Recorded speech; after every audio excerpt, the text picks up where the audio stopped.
Eu entendo que boa parte das dificuldades financeiras que nós temos num país rico como o Brasil, acho que ninguém questiona o fato do Brasil ser rico, né? Fértil, clima estável, dimensões enormes, uma região tropical, né? Que você pode plantar qualquer coisa, você tem uma riqueza mineral muito grande, uma variedade cultural muito grande, um povo disposto a trabalhar.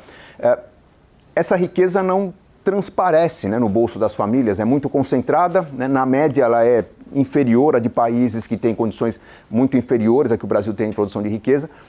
Onde está o problema?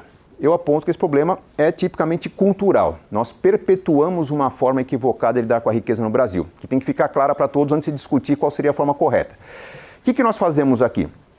Coloco um gráfico para vocês, o que seria uma demonstração da linha da vida das pessoas, né? Um gráfico qualitativo, não há números que embasam esse gráfico, são percepções, mas vamos entender que aqui nessa linha horizontal nós temos a linha da vida, né? Desde o nascimento de alguém até o fim da vida desse alguém, e temos uma evolução do que eu chamo de padrão de vida.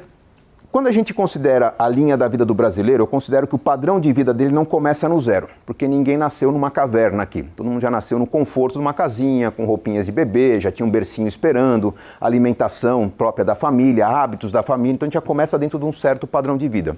E com o passar dos anos, há uma tendência que o padrão de vida evolua positivamente, que é reflexo simplesmente da economia estar crescendo.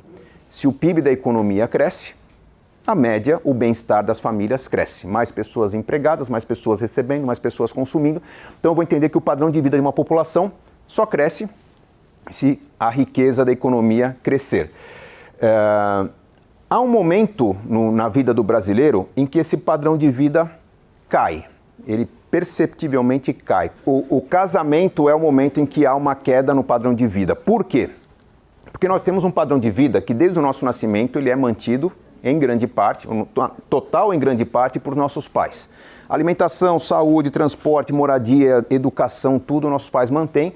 À medida que nós vamos nos tornando adultos, nós vamos concluindo o nosso ciclo principal de formação, de escolaridade.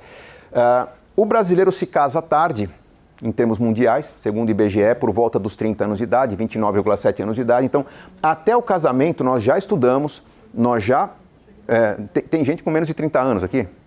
Pós-graduação já não é tão comum, mas enfim, a questão é que até eu me casar, eu já me formei, eu já comecei a trabalhar, eu já tenho renda.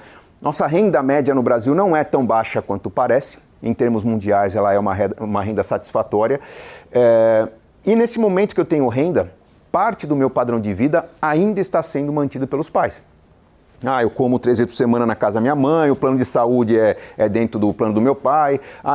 Quando eu fui estudar na capital, eu vim do interior, mas papai e mamãe me ajudaram a pagar o apartamento, ou me deram um carro, ou enfim, de alguma forma eu tenho algum alívio no meu custo, porque ainda estou no latino guarda-chuva da família. Né? Latino porque os latinos, né, vamos incluir italianos, franceses, portugueses, espanhóis, eles querem a família por perto. Nessa latinidade, quanto mais eu puder ajudar meus filhos nessa migração para a fase da vida adulta, mais feliz eu estarei. Então, há um certo amparo da família, até que chega um momento em que vem o casamento. O casamento é quando eu vou constituir minha própria moradia com uma outra pessoa.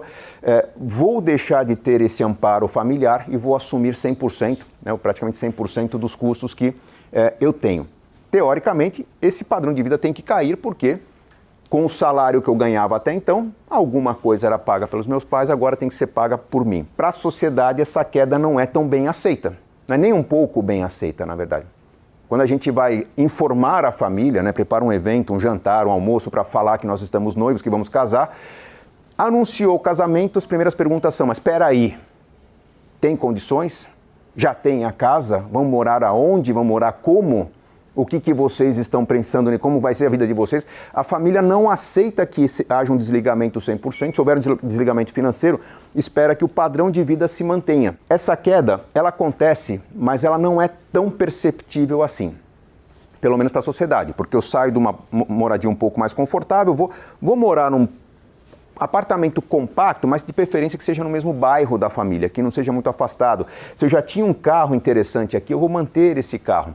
O que eu vou perder, na verdade, o que se perde aqui, são hábitos que o jovem tem até o casamento, que são bem sofisticados em termos mundiais, que envolvem balada, envolvem se vestir bem, envolvem ter um bom aparelho de conectividade, né? O brasileiro é um dos povos mais conectados à internet. Então, nós temos uma condição de consumo de itens que são considerados luxo em muitos países, que traz um bom nível de conforto, um bom padrão de vida para o jovem. Até o casamento, parte disso se perde.